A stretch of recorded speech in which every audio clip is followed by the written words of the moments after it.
नमस्कार प्यारे बच्चों, कैसे हैं आप। तो आज हमारा जो चैप्टर चल रहा था पापा जब बच्चे थे, तो आज हम उसी से रिलेटेड क्वेश्चन आंसर करेंगे। आपके बुक में एनसीईआरटी में जो पीछे क्वेश्चन आंसर दिए हुए हैं, जो प्रश्न उत्तर दिए हुए हैं, आज उन प्रश्नों के हम उत्तर ढूंढेंगे। तो देखिए, पहला प्रश्न है आपका, पापा ने जितने काम सोचे उनमें से तुम्हें सबसे दिलचस्प काम कौन सा लगता है, क्यों। सबसे दिलचस्प काम कौन सा लगता है और क्यों लगता है। और आगे दूसरा प्रश्न है, क्या तुम्हें भी घर में बताया जाता है कि तुम्हें बड़े होकर क्या काम करना है, कौन कौन कहता है और क्या कहता है।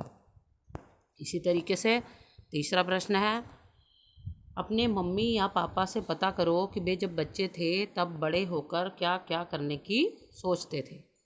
और चौथा प्रश्न है, अपने घर के किसी भी एक सदस्य से उसके काम के बारे में जानकारी हासिल करो। पता करो उनके काम को किस नाम से जाना जाता है, उस काम को अच्छी तरह से करने के लिए कौन कौन सी बातें मालूम होनी चाहिए। और नेक्स्ट पॉइंट है, तुम्हें अपने काम में किन बातों से परेशानी होती है। तो सबसे पहले हम इसमें पहले प्रश्न का उत्तर जानेंगे कि पापा ने जितने काम, प्रश्न नंबर पापा ने जितने काम सोचे उनमें से तुम्हें सबसे दिलचस्प काम कौन सा लगता है और क्यों लगता है। तो देखिए, इसका उत्तर है,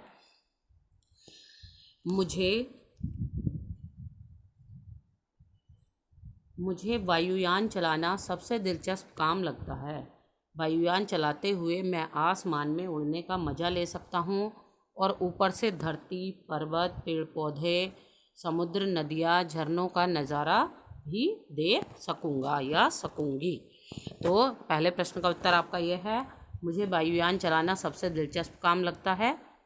वायुयान चलाते हुए मैं आसमान में उड़ने का मज़ा ले सकता हूँ और ऊपर से धरती, पर्वत, पेड़ पौधे, समुद्र, नदियाँ, झरनों का नज़ारा भी देख सकूँगा।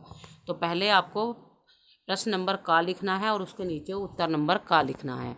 फिर इसी तरीके से आप प्रश्न नंबर खा यहाँ से लिखेंगे, क्या तुम्हें भी घर में बताया जाता है कि तुम्हें बड़े होकर क्या काम करना है, कौन कौन कहता है, क्या कहता है। तो चलते हैं अगले प्रश्न की ओर।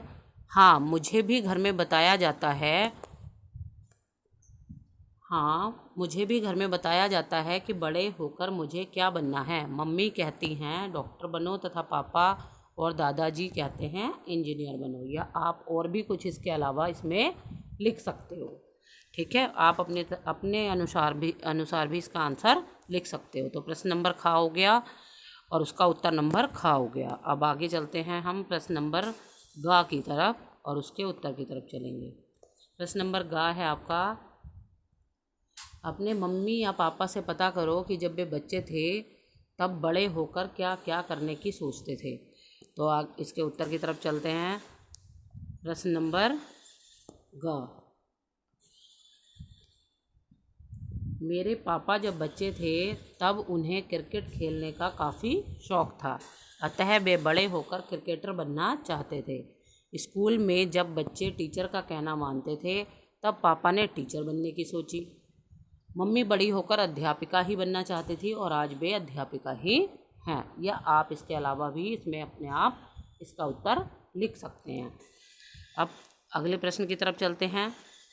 प्रश्न नंबर घ, अपने घर के किसी भी एक सदस्य से उसके काम के बारे में जानकारी हासिल करो। पता करो उनके काम को किस नाम से जाना जाता है और उस काम को अच्छी तरह से करने के लिए कौन कौन सी बातें मालूम होनी चाहिए और उन्हें अपने काम में किन किन बातों से परेशानी आती है। तो प्रश्न नंबर घ का उत्तर है,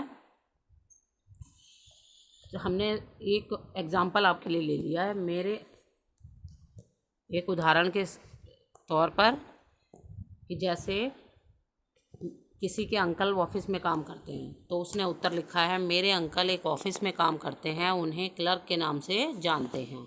उस काम के लिए उन्हें हिंदी, अंग्रेजी, टाइपिंग आना, कंप्यूटर चलाना तथा तरह तरह के पत्र लिखना आना चाहिए। तो पहला तो यह है कि उनको किस नाम से जानते हैं, तो क्लर्क के नाम से जानते हैं। दूसरा कि उन्हें क्या क्या काम आने चाहिए, तो ये भी आपने देख लिया कि हिंदी, अंग्रेजी की टाइपिंग, जो क्लर्क होता है उसको ये आना ज़रूरी है, कंप्यूटर चलाना, तरह तरह के पत्र लिखना। और ऐसे ही और तीसरा है कि उनको किस किस काम में परेशानी आती है। तो जब वे किसी कार्य को कर रहे होते हैं और बीच में कोई दूसरा काम लेकर पहुंच जाता है तब उन्हें परेशानी होती है।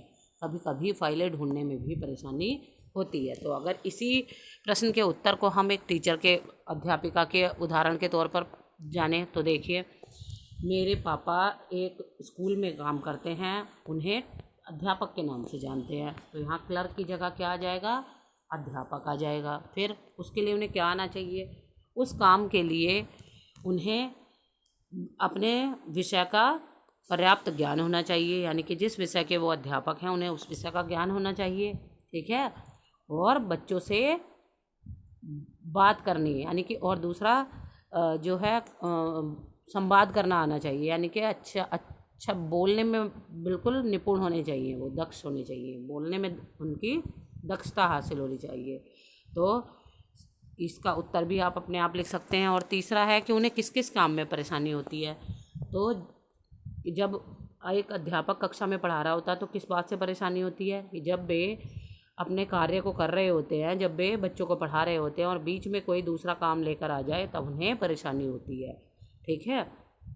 तो इस तरह से आप अपने आप इस प्रश्न के उत्तर को भी लिख सकते हैं। तो आज आपको ऊपर आपने देखा कि आपकी रिमझिम अभ्यास पुस्तिका में आपका पहला प्रश्न है तुम्हारी बात। तुम्हारी बात का क, ख, ग और घ के भी 3 पार्ट हैं। तो ये चारों प्रश्न आपको अपनी कॉपी में अच्छे से पहले प्रश्न का लिखना है, फिर उसका उत्तर लिखना है, फिर खा लिखना है, फिर उसका उत्तर, फिर ग प्रश्न, फिर उसका उत्तर, और ऐसे ही घा प्रश्न और फिर उसके उत्तर आपको अपनी कॉपी में लिखने हैं। तो आज का काम आपका यही है कि आप इन प्रश्नों को अच्छे से समझें, प्रश्नों के उत्तर को, और अपनी कॉपी में सुंदर सुंदर लिखें। आज की क्लास यहीं तक। आपका दिन मंगलमय हो।